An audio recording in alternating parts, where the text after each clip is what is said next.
In the midst of war, in the clouds of dust, in the deepest pits of sadness, Kanata Sorami waits to die. Huddled alone in the ruins of what was once her home, she cries as she surrenders all hope of making it to the next day, and gives up the desire to live. But then, just as despair is mere seconds from overtaking her completely, a light shines in the darkness. The clouds of doubt begin to clear, and slowly, gently, the color comes back to her face. The obvious question then is, why? Why did the color come back when all seemed lost? What could possibly have been the cure for a heart devoid of hope? Put simply, what saved Kanata Sorami? The answer is simple. It wasn't a sudden thirst for vengeance. It wasn't a voice from inside suddenly reminding her to push onward, and it wasn't simply a case of the power of friendship. No, what saved Kanata Sorami was something much more simple than any of that. When hope couldn't be seen, it had to be heard.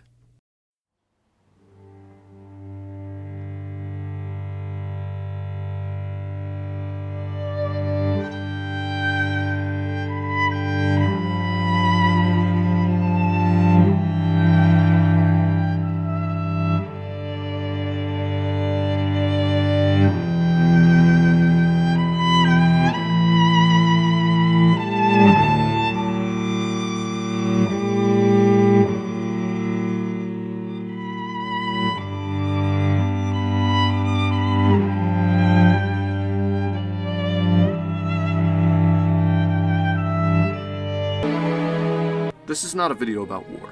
At least, not entirely. It isn't about fighting, and it isn't about defending your honor. This is simply an in-depth examination of a piece of artwork that I feel is often misunderstood, and one which has carefully hidden layers of depth behind a thin surface facade of innocent moe art style and slow pacing. To put it simply, this is a video about moments, music, and hope. I'm Octo, and today in my corner we're examining 2010's Sora no Oto, or as it's better known in the West, Sound of the Sky. Welcome aboard.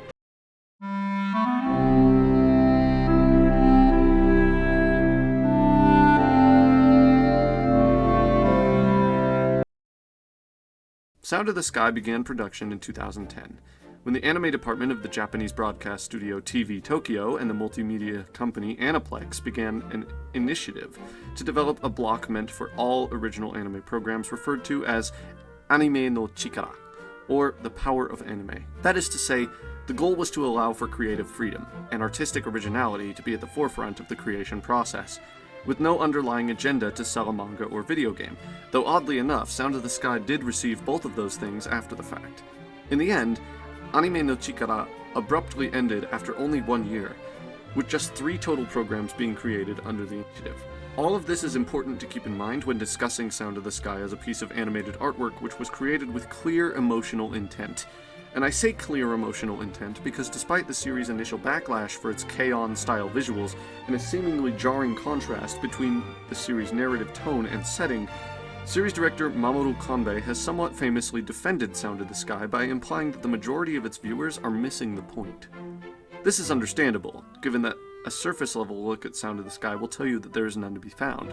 It's a slice-of-life show with light, bouncy characters and a slow-burn story, one that mixes light-hearted jokes and innocent charm with a world torn apart by a massive world war, giving it an initially bizarrely contradictory atmosphere. That said, it's precisely that contradiction which hides the true meaning of Sora no Oto, that hope, like music itself, is never beyond our reach. Everything in Sound of the Sky, from its characters to the individual episodes themselves, serve as a basis to explore that point, and in order to understand why this is, it's time we delved deeper into Sound of the Sky, starting, of course, with the perspective of its main characters and the world in which they live. Let's begin.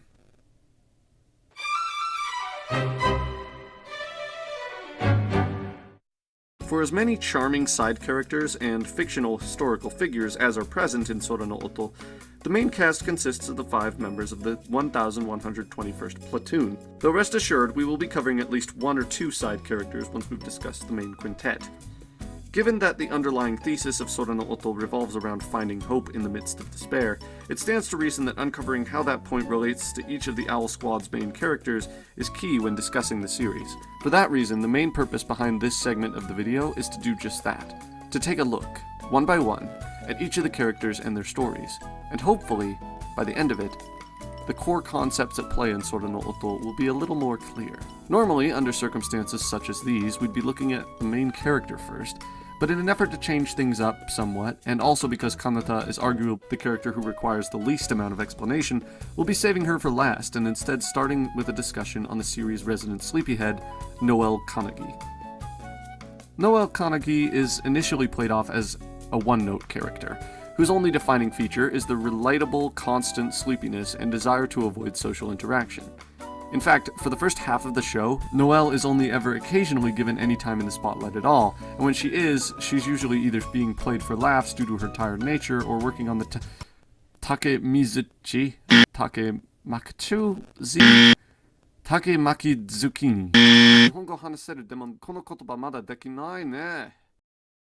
Let's just call it the spider tank, for the sake of my own sanity moving forward. Anyway, the point is that it's easy to write her character off as unimportant, given how she is portrayed early on. But as the series progresses, her underlying depth as a character becomes strikingly clear. In Sora no Oto, the spider tank is considered a relic, a piece of lost technology from an ancient era of technological abundance, and a caliber of weaponry unheard of in the time period of the show. Noelle, as we find out later, has always been gifted when it comes to dealing with technology from the old days. A genius, or so they referred to her during her time in the military academy.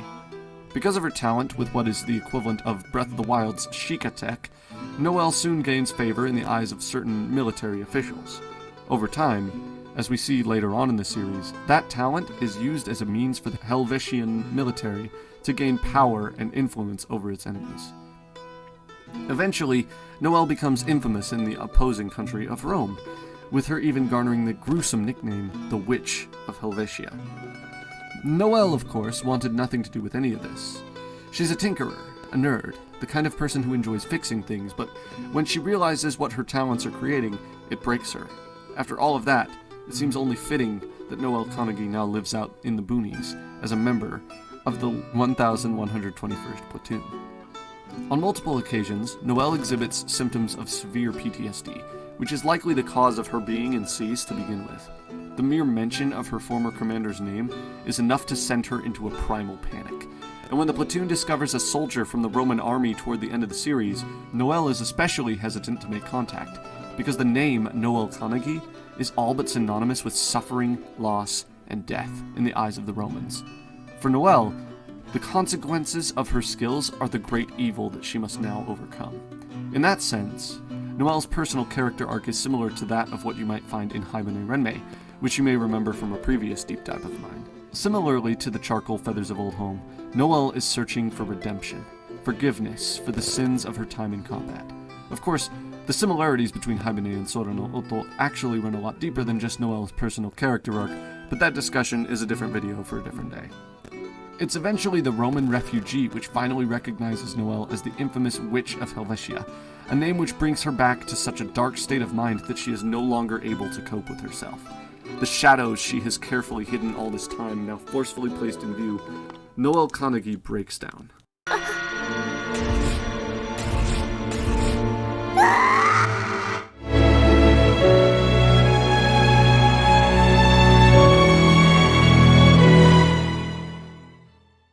This is Noelle Kanagi, the character who is written off by far too many as just another sleepy anime girl designed to sell figures, in the midst of a deep, personal despair. This is a character with actual flaws and a very real, haunting past, fighting to survive her own guilt, a human being who is facing self-inflicted self-actualization.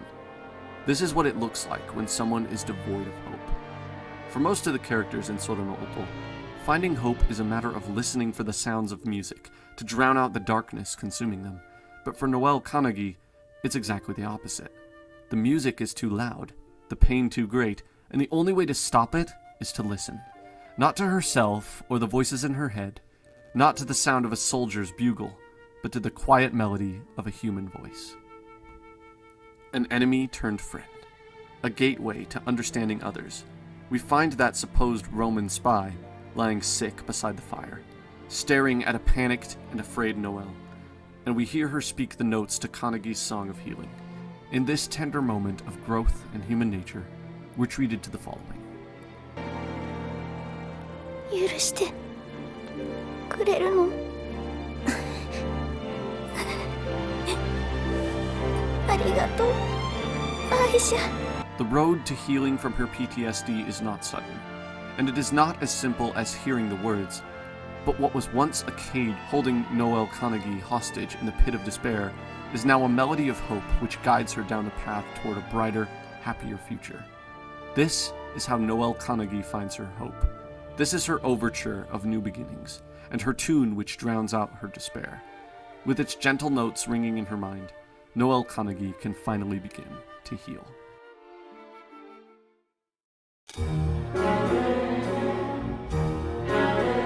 When compared to the other members of the platoon, Ryo Kazumiya is not as deep or as interesting as the story's beginning moments may lead you to believe.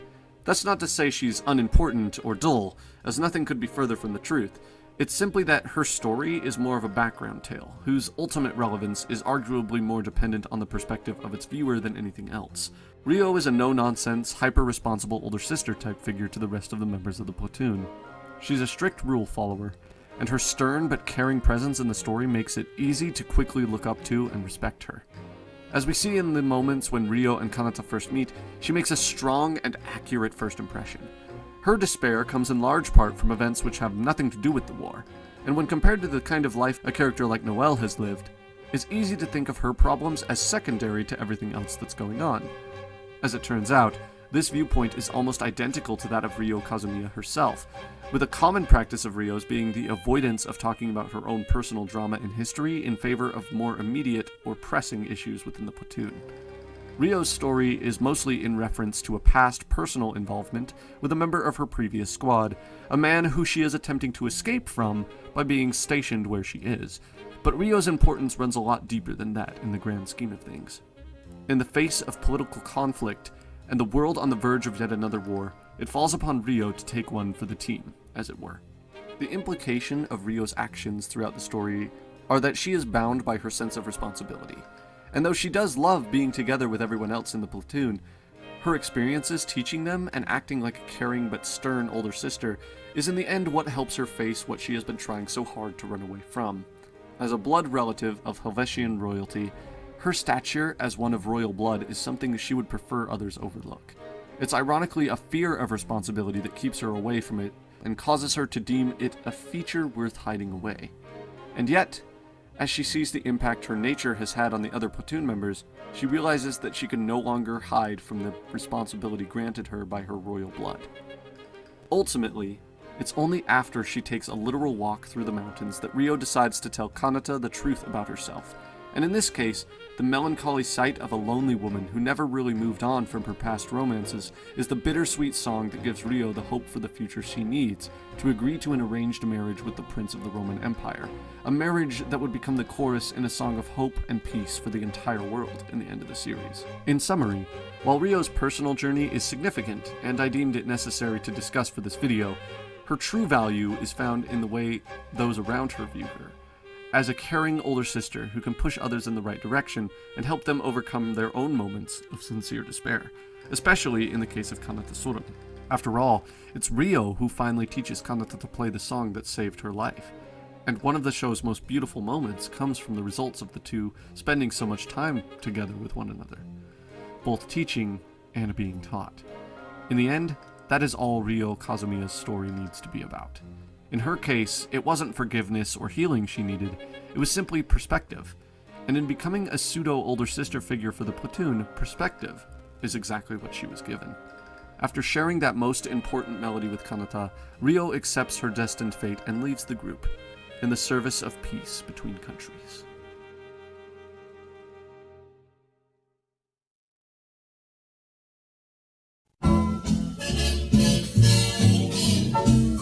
If Ryo is more or less the older sister of the group, Felicia Heidemann is what you would consider the mother hen of the platoon. She is very distinct in her laid-back and gentle demeanor, which immediately makes her stand out as the leader of a military squadron for obvious reasons. The immediate response to her introduction tends to be a sense of dissatisfaction. The thought of many being that if the squad leader is this carefree and laid-back, that they shouldn't expect the overall plot to be anything more substantial than your typical laid-back shenanigans that are synonymous with slice-of-life genre, or even worse, they come to the conclusion that this is the kind of show that is best enjoyed by simply laying back and turning your brain off.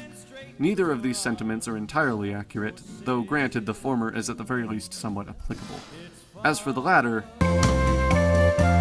in reality, Sora no Octo is practically begging for you to ask questions about its characters.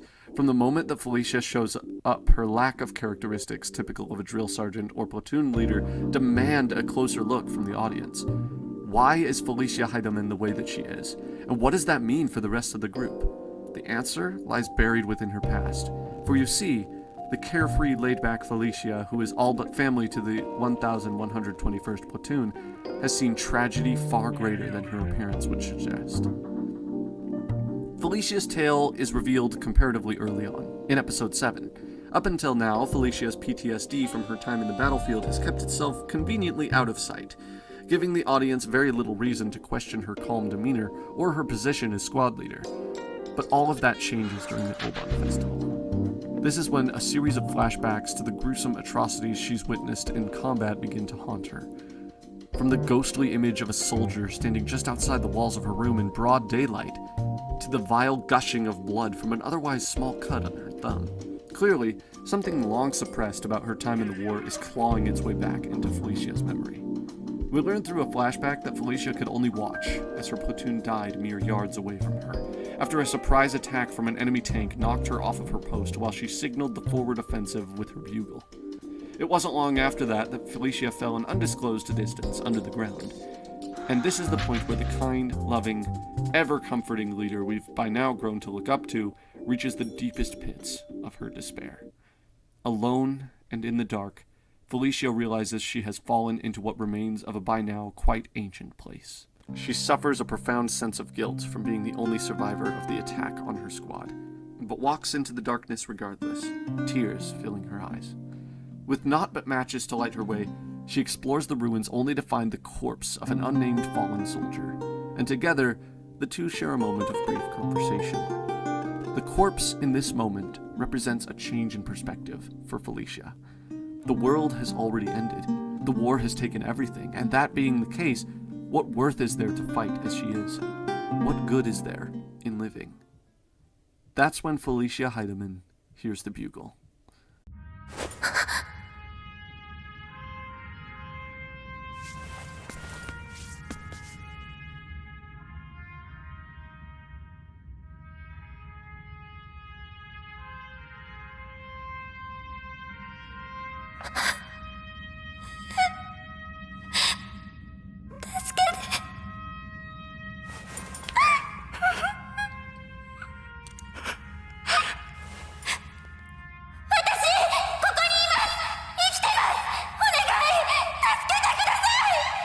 Much like the main protagonist, Felicia is rescued by the echoing sounds of hope in the form of a bugle, a powerful instrument reciting a melody which ultimately gives her the strength to carry on, despite the horrors of war to which she has just borne witness. This is where Felicia's hope is found, and in the moments that follow, a sort of understanding is reached, through the writing and direction of the episode. The girls of the platoon all care for Felicia, and appreciate her kindness and love for them. It's in these girls that Felicia finds her hope renewed, and where, at the festival's conclusion, she finds herself with the strength to carry on, and live not for a world lost to war, but to a new world, founded by the hope brought about by others.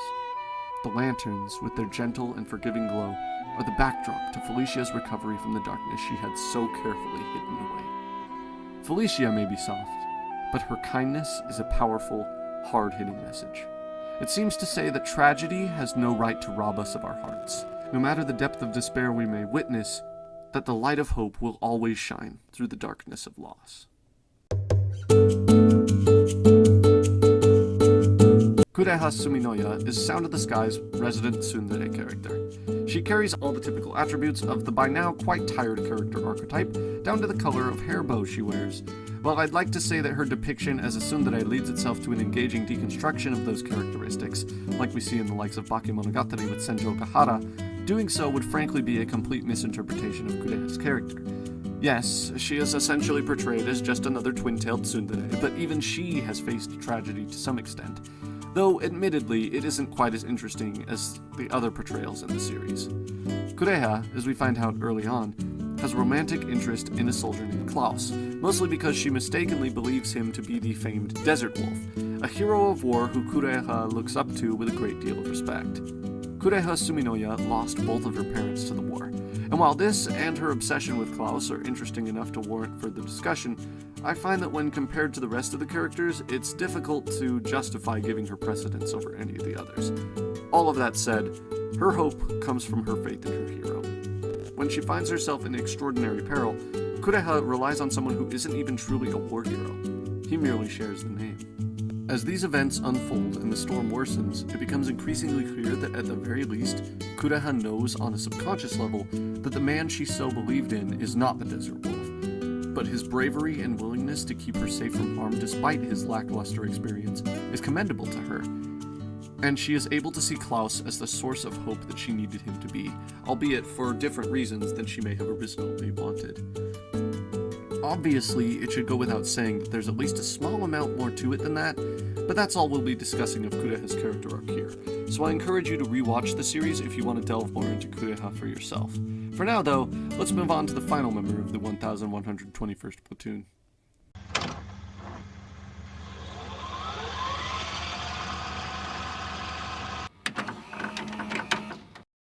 And so, at long last, we find ourselves addressing the main heroine, though based on everything we've discussed thus far, hopefully at least it's a little clear by now, that referring to Kanata Sorami as the main character is more than a little inaccurate.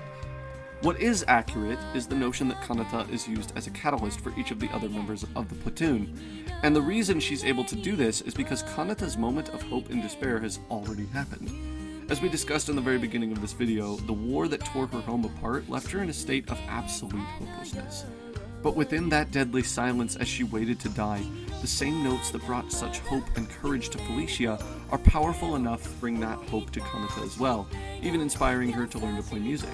As a matter of fact, learning to play music is her only reason for joining the military in the first place, something that we learn from the very first episode. In Kanata's mind, the world has been filled anew with splendor, wonder, and awe, and this is something we notice immediately thanks to the directing of the first episode. Compared to the hopelessness and despair she experienced as a child, the Kanata Sorami we bear witness to in the series' first episode is optimistic, carefree, and friendly. She actively takes part in the town's tomato throwing festival as well as other customs and traditions of the world, which we'll get into later. To Kanata, the hope that she felt that day is what she wants to be able to give to others around her, to help her fellow platoon members, each of whom are hurting in some way. That is her main goal, and the majority of her appeal as a quality character. She's spent her time with the darkness, and she's made her peace with it, which is why she understands the feelings of the other platoon members so well, and why she seems so capable of helping each member of the group to overcome them. Obviously, Kanata isn't some perfect character who can magically solve everyone's problems, but she does find herself capable of pushing others in the right direction, be it through her kind and understanding personality or her willingness to listen to the problems of others, or her terrible driving skills. The point I wish to make in telling you all of this is to invite a re-examination of the series, based on what its characters and world building are setting up. The main complaint most viewers seem to have with the series is that it ends without some climactic final battle. All of the tanks show up and the armies prepare for combat, but the war is stopped before it can even receive a proper beginning. There were a lot of people who took issue with that back when the series first aired, but looking back on these characters from a modern, hindsight-oriented lens, Sound of the Sky was never building toward a dramatic new war or bloody conflict to serve as its climax. The whole point of the series is finding peace in the midst of darkness, or hope in the clouds of despair. Looking at the series through that lens, it's hard to imagine it going any other way because, frankly stated, putting in a dramatic final battle sequence would have undermined the entire point of what Sound of the Sky was trying to make. Given that, it makes perfect sense to resolve things peacefully in the end, even if it isn't the adrenaline-pumping action sequence a lot of the series fans seem to have been expecting. But that's enough about the main cast. Let's move on to the world building and briefly uncover some of the intent carefully placed within it.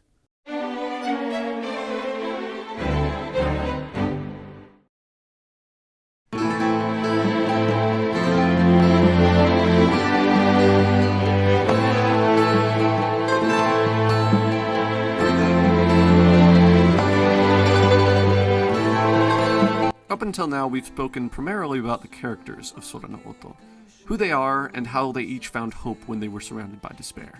What now requires further attention is the seemingly confusing world building of the series. In other words, how the physical traits of the series setting further place emphasis on its core thesis, and how recognizing those traits as storytelling puzzle pieces can increase our understanding of Mamoru Kanbe's artistic intent. As previously discussed, the story takes place in what's left of the world after a devastating world war, though rather than focus on the melancholy of the state of the world, Sora no Oto instead begins by placing its characters as far away from the action as possible, and leaving the post-war tension between nations on the back burner for the first little while. Additionally, its gorgeous background art and set design take inspiration from a wide variety of global customs, creating a familiar yet unique setting that feels like the result of various nations of the world living amongst one another in the aftermath of global destruction. The writing system and insert song are very clearly French, yet the real-world equivalent of the town of Seas is in Spain. The country is called Helvetia, which is another name for Switzerland. On paper, mixing all this together creates a confusing and difficult to understand setting, but somehow in execution all of these separate influences manage to blend together and create a unified sense of personality unique to Sound of the Sky. While it's true that all of these cultural influences come from different places, each of these seemingly separate cultures are tied together by the fictional belief system of Helvetia, which is what we're going to be exploring here. The point in doing it this way is up to your interpretation, but I choose to believe that the Musubi-style setting lends itself to metaphorical importance in the grand scheme of things.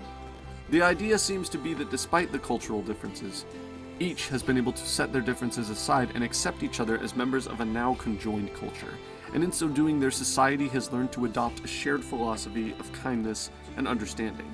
Perhaps this is why the town seems so peaceful and joyous, as rather than attack others for exploring different cultures, these characters have learned to embrace outsiders and create an atmosphere where everyone can feel welcome, regardless of their background.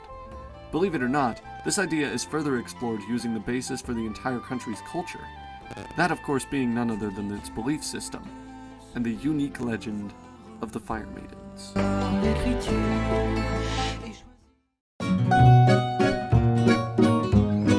From the very first episode, wherein Kanata has to call for help after getting lost for the second time, we're granted a chance to learn more about the city's local traditions, all of which are connected to something referred to as the legend of the Fire Maidens. This is referenced every so often by the characters, even fully explained at one point, but something in the way these scenes are directed demands a second look. Before I can get into an explanation of that, however, let's get a quick refresher on what exactly this legend is, straight from the characters themselves. この町の谷底に羽の生えた悪魔が住み着きました。悪魔は炎を吐き、大地を揺らし、人々を苦しめました。そしてついに砦に住んでいた乙女たちをさらい、地下の迷宮に閉じ込めます。けれど娘たちは諦めず、天主様から授かった金の角笛で呼び合い、迷宮を脱出すると巨大な雲の力を借りて悪魔を倒し、その首を打ち取ります。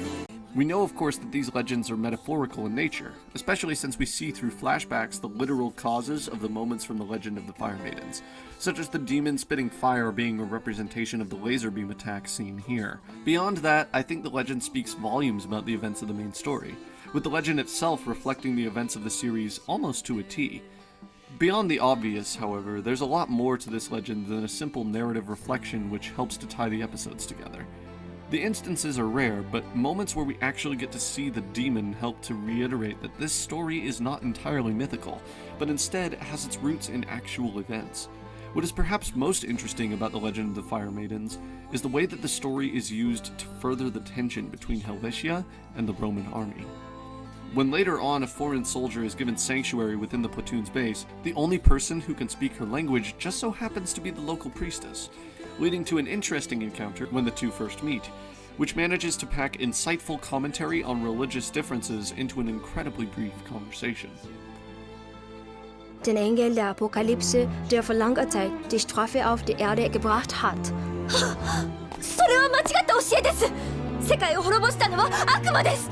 That the same kind of nun who moments ago seemed to care solely for the well-being of her fellow man would so suddenly change gears over such a seemingly minuscule detail is shocking, and it offers a subtle but powerful perspective on the way some religious people tend to pick and choose who their kindness applies to, based solely on their culture and beliefs. Ultimately, the girl does continue to offer her aid, but it's moments like these that help to really sell the world of Sora no Oto through its character interactions and brilliant direction. What is perhaps most interesting of all is the fact that what we see throughout the story implies that the Roman belief system is actually closer to the truth than that of our main characters, which allows for a fair amount of dramatic irony given the whole situation, and further stands to point out the fallacy of the holier-than-thou state of mind so commonly present among religious cultures. Yet, in all of this, nobody on the Helvetia side seems to care that it's possible their beliefs may be wrong. And that's okay. With all of that in mind, the intention seems to be that you should never judge another based solely on their beliefs. The nun does her best to help the Roman soldier despite the difference in culture and religion, which means that the brief outburst she displays when they first meet does not have to define her character. Indeed, she is much more than a stereotypical depiction of the hyper-religious and diligently faithful. In the end, it never mattered who was right or who was wrong, only that aid was given and a helping hand offered.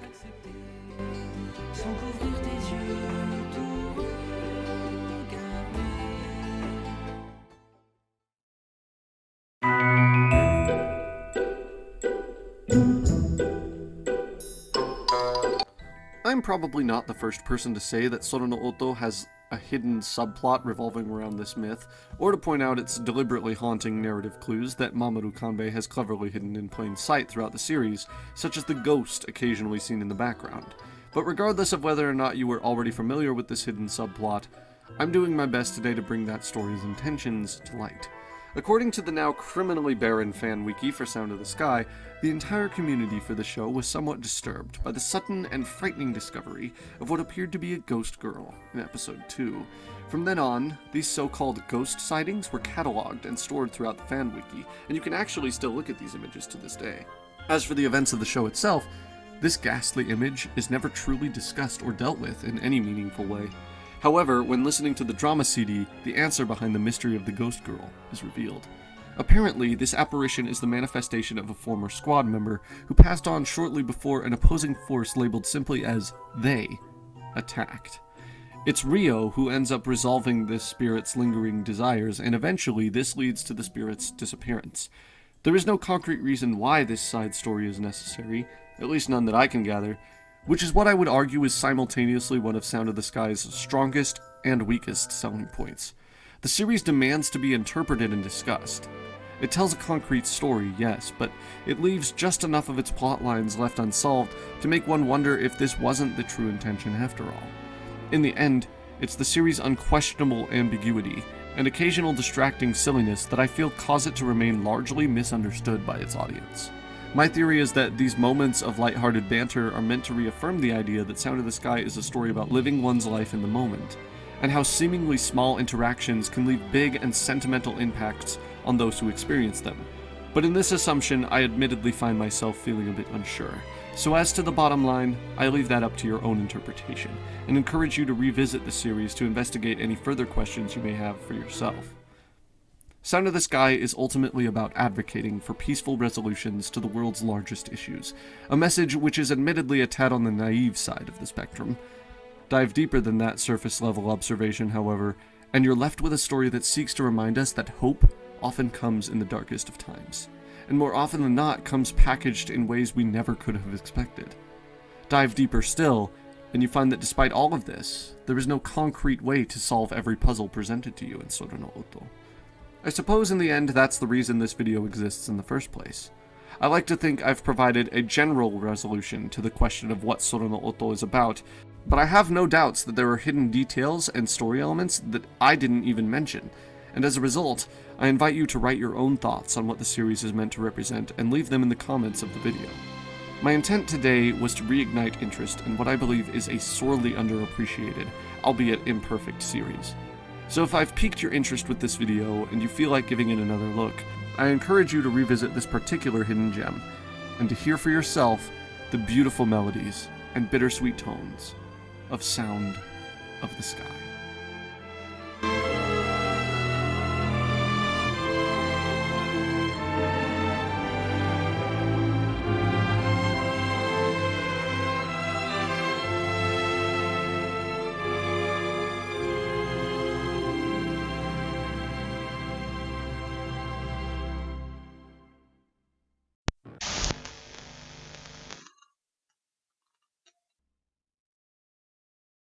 Hey everyone, Octo here. This video took a lot of time to make, even though it isn't actually any longer than usual, really. I just wanted to be sure I was doing justice to one of my favorite shows, and honestly, I'm really proud of how it turned out. I think it's definitely my best video yet. If you want more Octo content, be sure to check out the Octo's Corner playlist, and also check out my buddy TheMissingLettr for all sorts of interesting stuff. He's actually working on a Resident Evil 4 retrospective thing right now in celebration of Resident Evil Village that I'm really looking forward to, and I hope you are too. Anyway, I'm Octo, and as always, thank you for paying a visit to my tiny little corner of the internet. Bye!